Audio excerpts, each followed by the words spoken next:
Good afternoon, everybody. Thank you for joining us for this very special edition of On the Bus. I'm David Mustin, and Director of Communications for the Dearborn Public Schools. Joining me is our Supervisor of Health, Safety, and Security, Mr. John Leacher. John, thank you for being here today. Thank you, David. And of course, our Superintendent, Dr. Glenn Maleyko. Glenn, thank you for being here today. Thank you. I appreciate the opportunity to get on the bus. Yeah, absolutely. So today, I think, we are going to talk about a very important topic. It's very much been on everybody's minds lately. And this is how our Dearborn Public Schools handles those situations when we are made aware of maybe comments on social media, maybe a text message is sent or something like that, that may pose some type of risk to the safety and security of our students and our staff. And I understand that the time of day it happens, and there are many factors that determine how we respond. But maybe we can walk our viewers through that a little bit from your perspective and a little bit from John's perspective too. But first from your perspective on how we would handle those situations. So first of all, I'd say there's multiple communications going on through our district administration at central office, through chat lines and other emergency protocols that we have with the building level principal, and then of course if it's a police emergency, with the potential police emergency with the chief of police and or the Dearborn Police Department. Now, if it's something that we've uncovered, then we'd be reporting it directly to the police. In some cases, the police may come to us and say that they learned about this threat, they're taking it very seriously, investigating. We would then make a determination as what to do immediately to hold the situation into a safe mode, meaning are students currently in the building during the day? If that's the case and we think there may be a threat, we would go into either a full lockdown or a soft lockdown. A lot of times you may hear of someone in the area or a robber or a gunman or something, not directly related to the school, but we go into the lockdown out of precaution. So we'll make those determinations. Now, if it is directly against a specific school or the district and it's in the evening, then we're working with the police chief and the Dearborn Police to try to determine who may have posed that threat. The police department is the ones that have their IT specialists that be looking into the situation in the evening. There'd be multiple communications going on, and we would be making a determination for the next day, kind of like we do in a snow day. It's different, but we're trying to determine if it's safe for students to attend school the next day. So we're preparing in the evening, communications to go out depending on the scenario. And if needed, again, we won't hesitate to close school, but in some cases it may be we just need an extra police presence or extra administrators because we heard of something, but we haven't yet deemed it to be necessarily credible to a specific school situation. In a situation that occurred last week, I was on the phone with the chief about 7 times, and within 2 hours, the Dearborn Police were able to track down where an individual had made this post towards one of the schools. They went out to the house, they spoke to, in this case it was a student, they searched the home with the parents, they worked with the parents, they then called me and made a determination, that there was no threat. They're also looking for other connections to the school. So it depends on when it happens, but there's a tremendous amount of communication and effort that goes in. And I'm also in communication with Mr. Leacher, again with the principal, other executive directors who are involved. And I would say too, with you as a communications director, we're getting ready with the principal to send something out depending on the specific nature of the incident. But incidents are constantly changing. New information comes in all the time. So that's why it does take a little bit of time. Now, if it's in the evening, we're not as worried about rushing it. We want a good investigation because we don't have anyone in the schools. We don't have any direct threat when it's saying, well, we're coming tomorrow. Well, we have time to try to figure out the situation. In that situation last week, we were able to determine who it was, and therefore we made the determination it was safe to come to school. In other situations, there may be no direct connection to the school. It was just a random social media post. So we'll analyze those and determine if student safety is an issue and obviously make an important decision to protect our students, staff, and community. So you pointed out that, throughout this, there are many people involved. It's not happening in a vacuum. There are many players involved in this. The chief, the police, our administrators, our administrative team.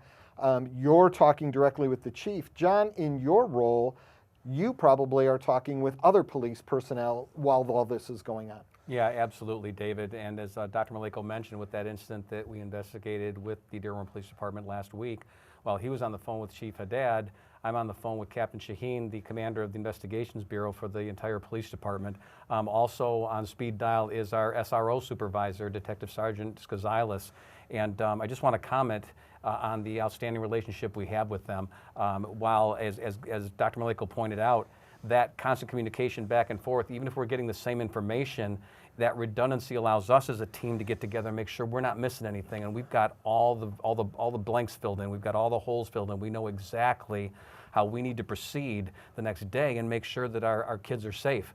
The investigations that our police department launches, as soon as we talk to them, are immediate and they are swift. And as Dr. Maleyko pointed out, 2 hours into that investigation last week, we had the person that made the threats identified. We are incredibly fortunate to have that relationship with the police department, and I think that is another thing that should assure and comfort our viewers to know that combined effort is what makes sure that our kids are as safe as they could possibly be. So I think there's another kind of message that we need to kind of share and get out there is to clear up. So we find out that the threat, there is no threat, that we track down the individual responsible, but yet the next day there are police at the school. Some people feel, well, if there's no threat, why are the police there? But explain to our viewers the reasoning behind having the extra police presence. Sometimes it's that security blanket, isn't it? Well, and I think Dr. Maleyko touched on that, if I may, that when we get those general threats to the school community and our parents, our students find out about that and they're reaching out to administrators, police officers, us in some cases, and letting us know about that, they're scared, they're afraid, and rightly so. So that extra presence is just to make sure that we are taking that extra added measure out of an abundance of caution to make sure, again, that our kids are safe. And Dr. Maleyko, like you said, we're not, if it's at night, we're not in a hurry. We don't need to be first. We need to be accurate. Correct, and that's what I tell parents and students. If you want the most accurate information, register to your school blog, get on your communication, get on the district communication, get on our social media. I think everyone knows I've got multiple social media sources. If you get your news other places, you may not get the most accurate information about the schools. What better place to go than the actual school information? There's a lot of misinformation on social media, so I'll caution people as to where they get that. Secondly, I would tell students, if you do get a threat, please don't forward it or repost it. It actually hampers our ability to keep the school safe because we are trying to track that down. And we've talked to the police about this. We do not want, send it to me, send it to the principal, send it to law enforcement. But don't repost it all over because that is not helpful whatsoever. What we need to do is get into the hands of who needs to validate whether it's legitimate or not. And all the cases to this point in time that we've dealt with have not been legitimate, viable threats. And we've had no incidents within the school since we've been investigating these situations. Unfortunately, these have been determined to be pranks by students. In those cases, those students are going to be facing serious consequences, which will be discipline with the Dearborn schools, up to and including possible expulsion. Just want to say up to and including. There's multiple processes the students and parents will have to go through. Again, it's a due process. We deal with everyone. This is the United States. We deal with everyone individually. They also potentially face charges through the Wayne County Prosecutor's Office. And I say potentially because I'm not the prosecutor. I don't have the authority to prosecute. Right. But we can talk to the police and the prosecutors, and then they can make an determination. We always cooperate with them in any investigation that may involve criminal activity. So I am cautioning students to stop doing this. This is not good for anyone. You're making everyone nervous. You're creating anxiety. It's not good for the community.